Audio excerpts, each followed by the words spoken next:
ఇదే జగిత్యాలకు సంబంధించినటువంటి అలిశెట్టి ప్రభాకర్ అని ఒక కవి ఉండేవాడు. ఆయన ఒక మాట చెప్పిండు, చీకట్లో జడుసుకుంటే ఒక చెట్టే నీ చుట్టూరా అరణ్యమై భయపెడుతుంది, గుండె అంటూ కలిగి ఉంటే గుండె ధైర్యం ఉంటే నీ వెంట అదే పెద్ద సైన్యమై నిలుస్తుంది అని చెప్పిండు ఆయన. ఇలా నా కళ్ళ ముందున్నటువంటి మీరు, మీతో రెండింతలు బయట రోడ్ల మీద ఉన్నటువంటి అశేషమైనటువంటి జీవన్ రెడ్డి గారి అభిమానులు, మీ అందరి ఆశీర్వాదంతో ఈరోజు జీవన్ రెడ్డి గారి చేరిక కరెక్ట్గా ఆయన గుండె ధైర్యం ఉన్నాడు కాబట్టి, ఉన్నట్టు నికాలస్గా మాట్లాడతాడు కాబట్టి ఇలా ఆయన నిర్ణయం తీసుకొని ఇంత పెద్ద సైన్యాన్ని తీసుకొని తెలంగాణ రాష్ట్ర భవిష్యత్ ప్రయోజనాల కోసం ఆయన బీఆర్ఎస్లో చేరిన విషయం మీ అందరికీ తెలుసు. ఆయన వెంట మీరందరూ వచ్చి ఎవరైతే అందరూ ఈరోజు చేరినరో, ఇంకా రాని వాళ్ళు కూడా ఉన్నారో గ్రామాలలో పట్టణంలో, మీ అందరికీ ముఖ్యంగా జీవనన్న గారికి, ఆయన వెంట వచ్చినటువంటి ప్రతి పౌరుడికి, ప్రతి అన్నకు, ప్రతి తమ్ముడికి, ప్రతి చెల్లెకి కూడా పేరు పేరున బీఆర్ఎస్ రాష్ట్ర అధ్యక్షుడిగా నేను హృదయపూర్వకమైన స్వాగతం సుస్వాగతం తెలియజేస్తా ఉన్నాను. జీవన్ రెడ్డి గారి గురించి నేను ఎక్కువ చెప్తే మాది మేమేదో డబ్బా కొట్టుకున్నట్టు అవుతుంది. ఎందుకంటే ఆయన గురించి మీ లోపల తెలియని వాళ్ళు ఎవరు లేరు ఇక్కడ. 40-45 సంవత్సరాల నుంచి మేము స్నేహితులం, చాలా దగ్గర మిత్రులం. వారు చెప్పిన వారి ఉపన్యాసంలో భిన్న రాజకీయ సిద్ధాంతాల వల్ల విడివిడిగా పనిచేసినాం, కానీ మా స్నేహితంలో ఎప్పుడు లోపం లేదు. చాలా చాలా బాధలు, మంచి చెడ్డ సుఖాలన్నీ కలిసి పంచుకునే వాళ్ళం, అభిప్రాయాలు కూడా కలిసి పంచుకునే వాళ్ళం. బాబు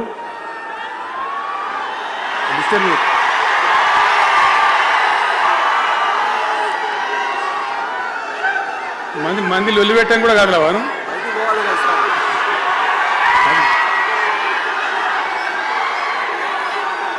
చాలా కలిసి పనిచేసినాం.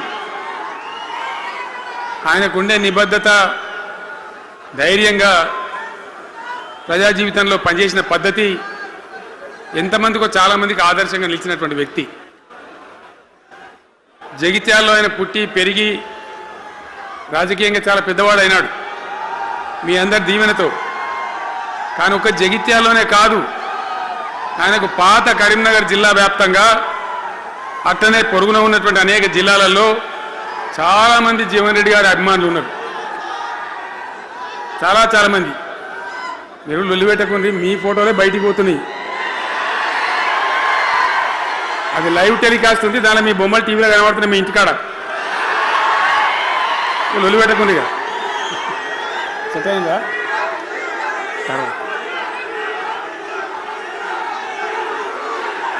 సో అట్లా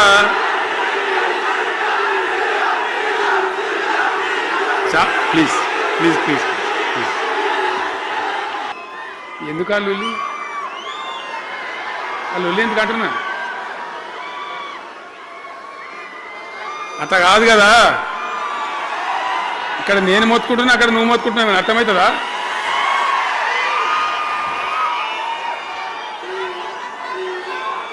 ఏయ్ ఆగవా బాబు, ఆగవాడు వెనక ఊరేటోడు మనోడేనా? విజయసారు మనోడేనా? మోపాయింట్ ఐడియా కూడా మనోడేనా? బుక్కుండా పెట్టు. ఇంత దూరం వచ్చి మనం ఇంత సభ పెట్టుకొని 4 విషయాలు ప్రజలకు చెప్పుకోవాలి కదా. మరి ఈ బట్టి అరుపులాడిస్తే ఏం లాభం? నేను ఒక్కటే మాట మీకు మనవి చేస్తా ఉన్నా. జీవన్ రెడ్డి గారు నేను మొన్న కలిసినప్పుడు ఒక మాట అనుకున్నాం. మేము ఎట్లా ముందుకు పనిచేద్దాం, ఏంది, మేము ఇద్దరు మూలకోలం అనుకొని ఒక కుటుంబంలో అన్నదమ్ములాగా పనిచేద్దామని చెప్పిన నేను. ఇంత ప్రేమగా అంటే మనం కుటుంబంలాగా ఈ పార్టీకి బ్రహ్మాండమైన ఒక పిల్లర్స్ లాగా పనిచేసి ముందుకు తీసుకొని పోదామని చెప్పి నేను చెప్పడం జరిగింది. ఈరోజు పార్టీలో వారు చేరిన వెంటనే చాలా బ్రహ్మాండమైనటువంటి మనకు ఒక ఊపు వస్తూ ఉంది.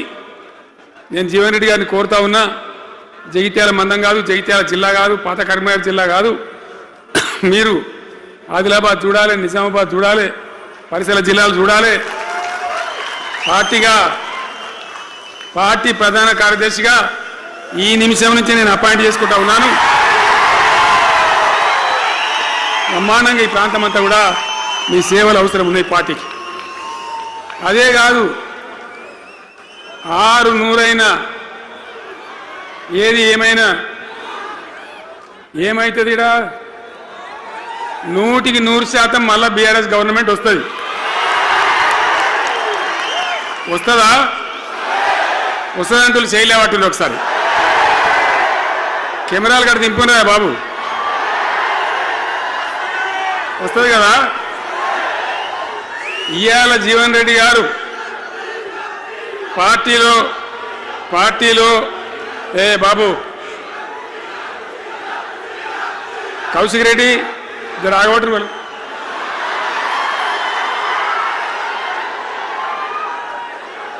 పార్టీలో పనిచేసి పార్టీ కోసం సేవ చేయడమే కాదు, రేపు భవిష్యత్తులో బీఆర్ఎస్ గవర్నమెంట్ ఏర్పడిన తర్వాత కూడా బ్రహ్మాండమైన పదవిలో ఆయన అద్భుతమైన సేవలు మీ జిల్లా మొత్తానికి అందించబోతాడు.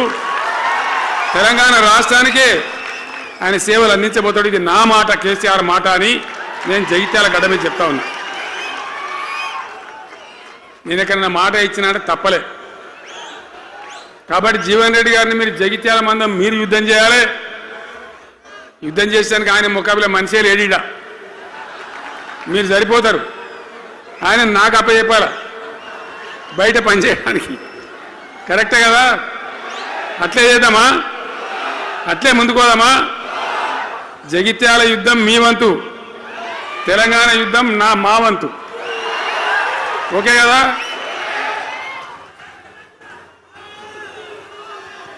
ఇప్పుడు ఏమైతుంది? ఏం కావాలి?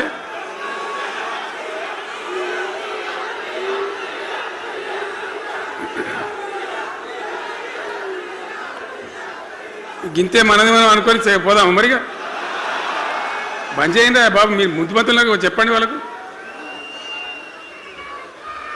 తెలంగాణ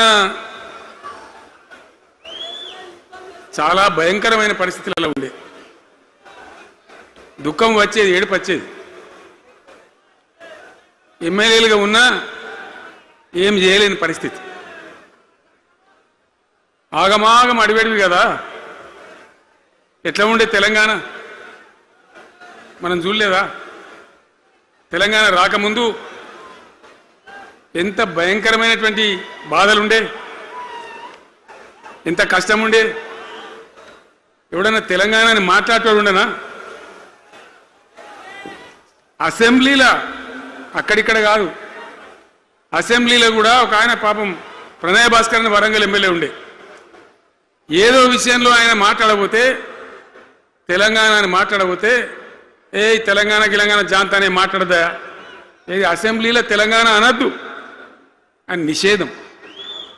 అంత భయంకరమైన వివక్ష, అంత భయంకరమైన దాడి.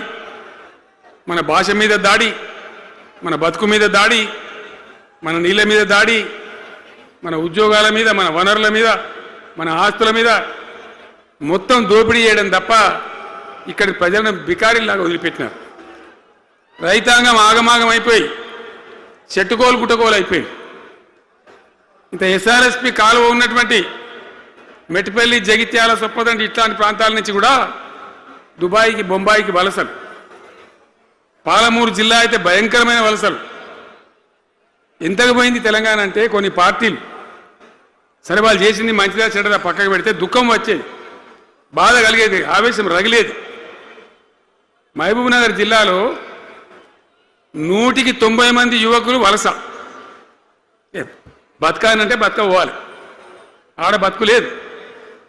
ఉన్న ముసలోళ్ళకు, ముడిగోళ్ళకి ఇంత డబ్బులు వాళ్ళు పంపిస్తే కంట్రోల్ బియ్యం కొనుక్కొని తిని బతకాలి. అందులో కొంతమందికి అందకపోతే కొన్ని పార్టీల వాళ్ళు మేమేదో గొప్పతనం చేసామన్నట్టు గంజి కేంద్రాలు పెట్టేది. గంజి కేంద్రాలు గుండెలు రగిలి, నా తెలంగాణ గంజి కేంద్రాలు అంటే ఎవడో గంజి పోతే బతకాలన్నట్టు అంత అధ్వాన స్థితికి తెలంగాణ దిగదార్చిండ్రు. అది కాంగ్రెస్ ప్రభుత్వం కావచ్చు, టీడీపీ ప్రభుత్వం కావచ్చు, తీయటి పుల్లటి మాటలు చెప్పుడు తప్ప కసుకెట్ నీళ్ళు తెచ్చియలే, మంచినీళ్ళు ఇయ్యలే, కడుపు నిండా కరెంట్ ఇయ్యలే, ఏది లేదు. అంత పట్టిదే గ్యాస్. మాట్లాడు, చెప్పుడు, మోసం చేసి పోవుడు. కేసీఆర్ సచ్చుడో తెలంగాణ వచ్చుడో.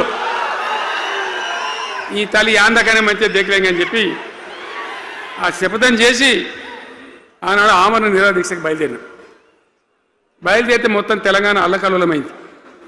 మీరు కూడా ఎక్కడో అక్కడ వందల వేల గ్రామాలలో టెంట్లు, లులులు, పార్లమెంట్లో అల్లకల్లోలం, ప్రజలంతా గందరగోళం చేస్తే అప్పుడు ఒక ప్రకటన ఇచ్చింది. చిదంబరం అంటే ఆయన వచ్చి హోంమంత్రి, తెలంగాణ ఏర్పాటు చేస్తామని నువ్వు దీక్ష బంద్ చేయి. నమ్ముతాం కదా, కేంద్ర హోంమంత్రి చెప్పినాక మరి నమ్మాలి కదా. దీక్ష బంద్ చేసినాం. తెల్లారి ఆంధ్రోలు మొత్తం రాజీనామాలు డ్రామా. మూడో రోజుకి మళ్ళీ వెనక్కి వెళ్ళిపోయింది. మళ్ళీ అప్పుడు జేఏసీ తయారు చేసి అన్ని పార్టీలను పెట్టి నానా తంటాలు పడి మళ్ళొక 3.5 ఏళ్ళు భయంకరంగా కొట్లాడితే మీరందరూ ఎక్కడి వాళ్ళు అక్కడ ఆశీర్వచనం ఇస్తే మీ ప్రేరణతోని, మీ స్ఫూర్తితోని చివరికి తెలంగాణ రాష్ట్రం వచ్చింది. మన మొట్టమొదటి కార్యక్రమం మిషన్ కాకతీయ. ఎందుకు మిషన్ కాకతీయ?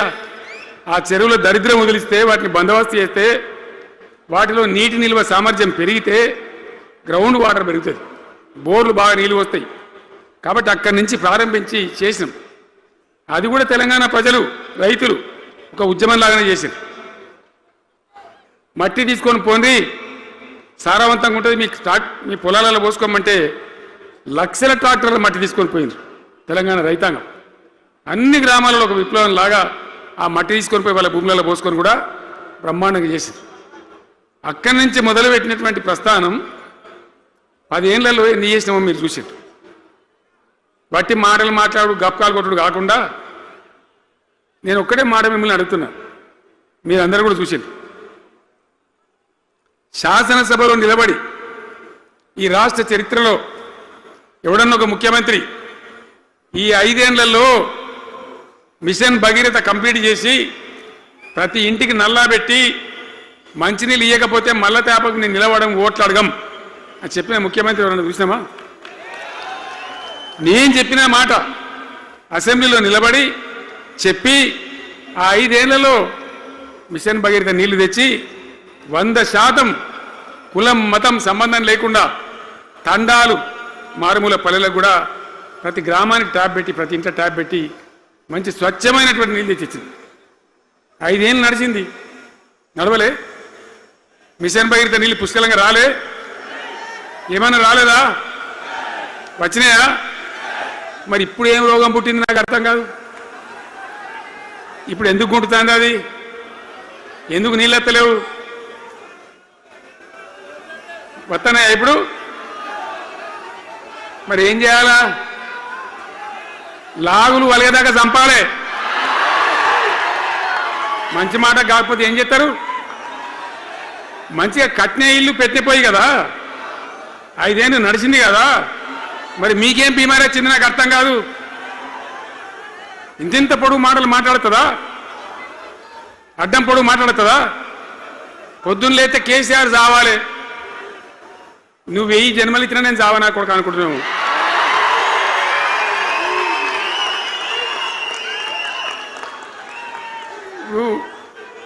ఉట్టి మీద దాచిపెట్టింది. మన ఇళ్ళలో దాతారు కదా, ఏది ఉట్టి ఉట్టి అని ఉంటుంది. ఇప్పుడు మీకు తెలుసో లేదో కానీ ఇప్పుడు ఈ మధ్యలో ఫ్రిడ్జ్లు మోపోయిన మునుపు ఉట్టి అనేది ఉంటుండే. ఎండిపోయిన చేపలోకి నీ రొయ్యలో అబ్బాయి ఉంటే, నీ వరుగులు ఉంటే దానిలో పెడుగురు. పిల్లికి అందదా ఉట్టి, కింద కూసుకొని శాపం పెడతా ఉంటుంది, తెగాలే పడాలి, తెగాలే పడాలి. పిల్లి శాపానికి ఉట్టి తెగుతుందా? మరి విధవారు కేసీఆర్ చావాలంటే కేసీఆర్ దత్తడా? మీ దీవెన, మీ ఆశీర్వచనం ఉంటే జీవన్ రెడ్డి గారు అన్నాడు, నాకు 75 ఏళ్ళు వచ్చినాయి. జీవన నేను చెప్తున్నా, నాకు కూడా 72 వచ్చినాయి. నీ వెనకనే నేను కూడా లైన్లోనే ఉన్నా. ఓట్లు వేసేటప్పుడు నేను సిల్కలకు చెప్పినట్టు చెప్పిన, ఉల్టా పల్టా ఎటుపడితే అటు వేయకుండా దెబ్బతింటారని చెప్పిన. నా మాట ఇన్నోడు ఇనలే. ఇప్పుడు ఏమైంది? ఏం జరుగుతుంది? ఆ రోజు నేను చెప్పిన, వీళ్ళు కనుక గెలిస్తే ఈ దుర్మార్గులు, వీళ్ళ గుండె లోపల తడి లేదు, వీళ్ళు రైతు బంధుకు రామ్ రామ్, దళిత బంధుకు జై భీమ్ అయిందా? అట్లే పక్క ముచ్చనేది. ఇక ఇవాళ ఇప్పుడు జీవన్ రెడ్డి గారు చెప్పిండు, కాంగ్రెస్ వాళ్ళు సభ పెట్టినాడు, కాటారంలో బుడరంలో పెట్టినాడు, ఆడ పైసలు ఎత్తారట. ఇది ఒక్క తేపకేసే రైతు బంధు నెలకొక ఇస్తా, ఎకరానికా అంటే 2 నెలలకు ఒక ఎకరానికి అంతేనా? 6,000 వేసినాం మా అంత సిపాయిలను బొచ్చగొట్టుకుంటారు. ఆనాడు ఎట్లా పడేది రైతు బంధు? 10 రోజుల గ్యాప్లో మొత్తం రైతులకు వచ్చేసింది. టంగ్ మన సెల్ ఫోన్ మోగుతుండే, మంచిగా టింగున పోయి బ్యాంకుకి వెళ్ళి తెచ్చుకుంటుండే. ఎక్కడ పోయి మరి ఏం మాట్లాడిండు? ఉరుకుని బ్యాంకులో పోయి 2 లక్షలు 3 లక్షలు లోన్ తెచ్చుకొని తెల్లారే ఆనాడే సంతకం పెడతాం, లోన్లన్నీ మాఫీ అయినాయా? ఇట్లా అడ్డగోలు నోటికొచ్చిన మాటలు చెప్పి, ఇష్టం వచ్చిన కథలు చెప్పి అర్రాసు పాడవన్నట్ట. కేసీఆర్ 10,000 ఇస్తాడా, మేము 15 ఇస్తాం. పింఛన్లు 2,000 ఇస్తాడా, మేము 4,000 ఇస్తాం. వికలాంగులకు 4,000 ఇస్తాడా, మేము 6,000 ఇస్తాం అనే వరకల్లా మన వాళ్ళు మోసపోయారు. నేను చెప్పిన ఇది మోసంరా నాయన, గోసపడతాము, ఇది అయ్యేది కాదు, ఆర్థిక పరిస్థితి లేదు అని నేను చెప్పిన ఆ రోజే మీటింగ్లలో చెప్పిన. కానీ కొద్దిమంది ఆశపడితే ఏమైంది? 1.7%తో బీఆర్ఎస్ ఓడిపోయింది. మనం కూడా 39-40 ఎమ్మెల్యేలు గెలిచినాం, ఇంకో 10 మంది కొద్ది తేడాతోనే ఓడిపోయింది. అయితే 1.7% తేడాతోనే బీఆర్ఎస్ ఓటమి పాలైంది. సరే, మంచి మాట. మరి వచ్చిన ప్రభుత్వం పనిచేయాలి కదా, వాళ్ళకు కూడా అవకాశం ఇవ్వాలి కదా. సరే, మన నాన్న వాడో వీడో కొంత దుంకులాడినా నేను మాట్లాడలే, నీ బయటికి రాలే, తక్కువ 1-2 సార్లు తప్ప రాలే. వాళ్ళకు కూడా ఛాన్స్ ఇవ్వాలి, అవకాశం ఇవ్వాలి. మనం ఎక్కసంతో ఉండొద్దు, చేయని ఏం పరిపాలన చేస్తారో చేయని, మంచిదే కదా అని చెప్పి అనుకున్నాం. మరి ఏమైతే అంది? ఎక్కడ చూసినా చిల్లర మాటలు తప్ప ఒక్కటంటే ఒక్కటన్నా నిర్మాణాత్మకమైన కార్యక్రమం ఉందా? ఒక్కటన్నా ఏదైనా గొప్ప స్కీమ్ మొదలుపెట్టిందా? అచ్చా, ఇంకో మాట మీరు నాకు చెప్పాలి. ఈ కాంగ్రెస్ సిపాయిలు ఏం మాట్లాడారు ఎలక్షన్లో? కేసీఆర్ అంటాడు చక్కగా చేస్తలేడా, మేము చాలా సిపాయిలము, చాలా అనుభవం ఉన్న పార్టీ మాది, బ్రహ్మాండంగా చేస్తాం, మీకు 6 చందమామలు 7 సూర్యులు పెడతామన్నారు అన్నారు కదా, ఆయన నరికినారు కదా. ఇలా రాష్ట్ర ఆర్థిక ఆదాయం ఎందుకు దిగజారిపోయింది? దయచేసి ఆలోచన చేయండి. కేసీఆర్ ఉన్నప్పుడు రియల్ ఎస్టేట్ ఎట్లా ఉండే, రైతుల భూముల ధరలు ఎట్లుండే, హైవే పక్కకుంటే 2 కోట్లు 3 కోట్లు, డాంబర్ రోడ్ పక్కకుంటే ₹1,00,00,000 ధీమా ఉండే రైతులకు. ఇంట్లో అమ్మాయి ఇందులో పెళ్లి చేయాలంటే పావడంత అమ్మి చేత పోవా, వాళ్ళ దగ్గర అమ్మి చేత బిల్డింగ్ కట్టుకుంటా. ఈరోజు అమ్మేటోడు ఉన్నాడు కానీ కొనేటోడు లేడు. నిజమేనా ఈ మాట? నిజమా కాదా? ఏమైంది మరి? ఏం రోగం వచ్చింది రాష్ట్రంలో? ఏ వాళ్ళని మాట్లాడించినా, ఎవరిని అడిగినా ఇదే బాధ. సింగరేణి, అద్భుతంగా ఉన్న సింగరేణి నాశనం చేసి ఇలా బొగ్గులకు స్కామ్, సివిల్ సప్లైస్ల స్కామ్, మొత్తం అని కూడా స్కామ్లు, దోపిడీ తప్ప ప్రజలకు పనిచేసే పరిస్థితి లేదు. మరి ఏం జరగాల? కాంగ్రెస్ వాళ్ళు చెప్పిన మాటలు వింటే ఈ మాటలు కోటలు దాటినట్టు ఇష్టం ఉన్నట్టు చెప్పారు. చివరికి ఏందిరా, ఇప్పుడు 2.5 ఏళ్ళు గడిచిపోయింది. మరి ఏంది కథ? కాకికి పెడదామంటే కంకెడి లేవు, పిట్టకి పెడదామంటే పిడికెడి లేవు. వటియే ముచ్చట్లు, వటియే మాటలు తప్ప ఎక్కడ ఏం జరిగింది లేదు. నేను ఒకటే మీద మనవి చేస్తా ఉన్నా, ఖచ్చితంగా మళ్ళీ ఎట్టి పరిస్థితులలో ఎవరు ఏమన్నా సరే ఖచ్చితంగా రావాలి. ఇంకా ఈ అందానికి ఒకటి బోడముండ హైడ్రాన్ తెచ్చిపెట్టింది. దానికి ఆ హైడ్రాకు ఆ పిసిసి ప్రెసిడెంట్ అని ఉంటాడు ఆయన, కాంగ్రెస్ కమిటీ అధ్యక్షుడు, ఆయన నిజామాబాద్లో పోయి చెప్తుండు, హైదరాబాద్లో హైడ్రా, నిజామాబాద్ కూడా తెత్తాం బిడ్డ, నిజామాబాద్లో నిడ్రా, రేపు జగిత్యాలలో కూడా జిడ్రా అంటాడు. ఇక అది ఏం కావాలి? మొత్తం పేదల కొంపలని కూల్చుడేనా? కేసీఆర్ రాజ్యానికి వచ్చినప్పుడు 3.5 లక్షల మందికి పేదలు ఎక్కడ ఉన్నారో అక్కడనే పట్టాలు ఇచ్చినాం. వాళ్ళని ఆగం చేయకుండా పాపం గరీబోళ్ళు 3.5 లక్షల కుటుంబాలకు హైదరాబాదు చుట్టుపక్కల వేరే పట్టణాల్లో కూడా పట్టాలు ఇచ్చిన వాళ్ళని బతకనిచ్చినాం. ఇలా ఏం కూలగొట్టుడు? అది పుస్తకాలు కూడా తీసుకుని పోరాలు చదువుకునేటి అంతే గిరితమా? నేను ఒక్కటే మాట మనం చేస్తా ఉన్నా, గ్యారంటీగా బీఆర్ఎస్ గవర్నమెంట్ వచ్చేది ఖాయం. మొట్టమొదటి రోజులనే ఈ ఐటాంటోని ఎత్తి అవతల వరేస్తామని చెప్పి నేను మనం చేస్తా ఉన్నా. తీసేయన్నా దాన్ని, ఐటాన్ తీసేయనన్నా, పక్క మాటనా? మళ్ళా మొదలు పెట్టిరా, ఇక జరాగు 5 నిమిషాలు అది అయిపోతుంది. హైడ్రాని పీకేసి మొదటి సంతకంతోనే తీసి చెరువులో వాడేస్తాం దాన్ని. ఇప్పుడు మనం చేయలేం. 46,000 చెరువులు మంచిగా చేసినాం. ఏమన్నా గుడిసె కూడా కూడగొచ్చామా? ఇల్లు కూడా వచ్చామా? ఇదేమి ఇచ్చేంతరం నాకు అర్థం కాదు. మూసి అని దాని ఎంబడి వాడారు, దానికి ఆడ గరీబులు ఉంటారు పాపం. మూసి ఎంబడిన గరీబులను వాళ్ళని ఏమి ఏడిపించుడు? పొద్దున్న లేతే వాళ్ళు నిద్రపోకుండా, వాళ్ళ కంటి మీద కొనుక్కు లేకుండా, అది ఎవరు చేసే ప్రాజెక్ట్ అయ్యేది కాదు, పీకేది అవుతుందా? 15,000 ఇల్లు కూడా కొడతారట. ధర్మమేనా అది?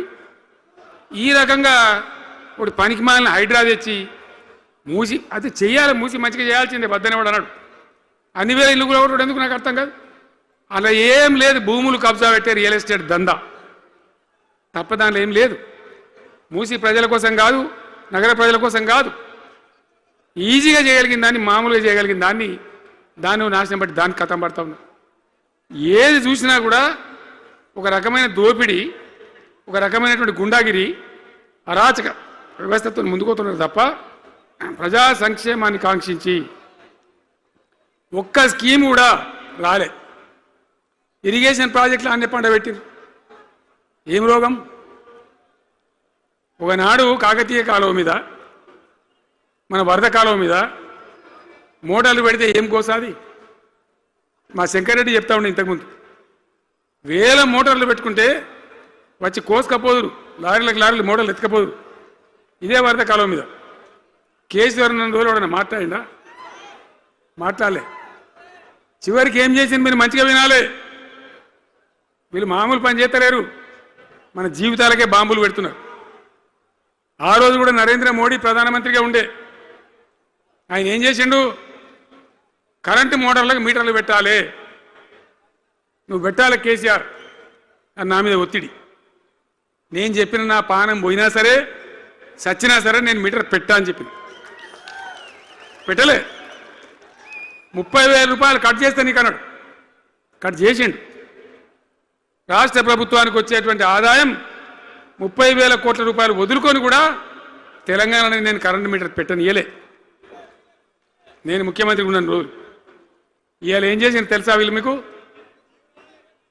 మీకు తెలియలే, మీరు అమాయకులున్నారు. ఢిల్లీకి పోయి ఒప్పుకున్నారు. ఒప్పుకొని ఏం చేసినారు? అయ్యా బాంచని మీటర్లు పెడతాము, మాకు ఆ పైసలు ఇయ్యండి, కేసీఆర్ వద్దన్నారు కదా మేము తీసుకుంటాము అని ఆ డబ్బు తీసుకొని వీళ్ళే ఈ గవర్నమెంట్ పోయి సంతకం పెట్టింది. ఇప్పుడు మొదలైతే ఇక ఇప్పుడు వస్తాయి మీటర్లు. ఎదుర్కొందామా? మీటర్ల ఎదురుపాటును యుద్ధం చేద్దామా? కొట్లాడదామా? ఏమన్నాం మనం? నాకు అర్థం కాదు. రైతులు మంచిగా ఉండాలి, వ్యవసాయం మంచిగా ఉండాలి, పల్లెలు బాగుండాలి, వృత్తి పనులు బాగుండాలి. ఇప్పుడు యాదవులకు గొర్రెలు ఇప్పించినాం. ఇప్పుడు వస్తున్నాయి ఆ గొర్రెలు, వినబడతలేదు, బంద్ అయినాయా? ఎందుకు బంద్ అయినట్టు? మరి దానికి ఏం రోగం వచ్చే? మరి ఎవరికి ఇచ్చినట్టు? చేపలు పట్టే వాళ్ళ కోసం చేప పిల్లలు వేసినాం, ఇప్పుడు వేస్తానరా? మరి ఎవరికి చేసినట్టు? వృత్తి పని వాళ్ళకు ఉండదు, ఎవరికి ఉండదు. బీడీ కార్మికులు ఉన్నారు, నాకెవ్వరు దరఖాస్తు ఇయ్యలే, ఇవాళ అడగలే. అప్పుడప్పుడు మా తులవమ్మ చెప్పేది, అన్న వాళ్ళ పరిస్థితి బాగుండదు పేదరికంలోనని చెప్పేది. మా అంతటా మేమే ఆలోచించుకొని బీడీ కార్మికులకు పెన్షన్ తెచ్చినాం. మొత్తం భారతదేశంలో ఏ రాష్ట్రంలో ఇస్తారా? వాళ్ళకి పెన్షన్లు పెంచుతామని ఎగబెట్టినరా? వాళ్ళకు కాదు, ఎన్ని ఆశలు ఇంట్లో ఉన్న ఆడపిల్లకు 5 లక్షలు మహాలక్ష్మి అని పేరు పెట్టి 2500 నెలకిస్తామని ఇచ్చిండ్రా? రూపాయి వచ్చిందా? అట్లా ఎన్ని 6 గ్యారంటీలు, 420 హామీలు. స్కూటీలు ఎక్కడ వాయే? స్కూటీల్లో మనలే, ఇంకా స్కూటీలు ఎక్కడి? ఏమన్నా నచ్చినాయా? మరి నేను ఏమంటున్నా అంటే, దయచేసి మీరు ఆలోచన చేయాల్సింది, ఇలా ఈ సభలో మాట్లాడుతున్నా మీరు వింటున్నాను కాదు, యావత్ తెలంగాణ వింటున్నది. తెలంగాణ ప్రజలందరికీ నేను కోరుతాను, నేను చెప్పిన నిజమా అబద్ధమా, ఏం జరుగుతూ ఉంది తెలంగాణలో?